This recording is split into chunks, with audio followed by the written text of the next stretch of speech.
Ready, start. I do not think that any government has been able to devise a leak proof system of taxation.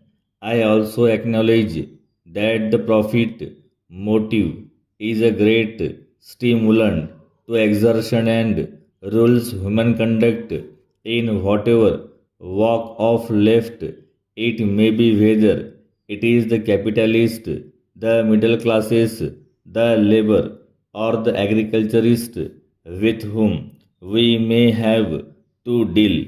At the same time, transcending everything must be a high sense of civic consciousness and national duty. What would riches avail those who have hoarded wealth if the economic problems of the country remain unsolved and lead to chaos? Nor would it help government at all to devise measures which do not bring out all these hoards for utilization in economic undertakings. After all, we have to realize that the longer these hoards are kept where they are, the less chance there is of their yielding any return to the owner, and more distant the prospect for the government to utilize them in stimulating trade and industry. The problem, therefore, is not merely ethical but also economical. Economics is an intensely practical science, and I would urge upon you to look at the practical side of the problem more closely and to evolve remedies whereby we can harness these hidden resources for the purpose of national service.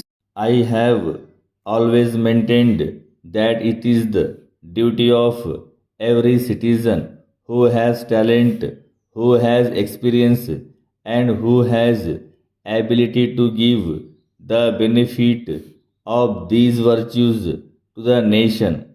I can assure you that if you can put forward constructive suggestions in this regard, government would be only too glad to give their close and earnest consideration to them para.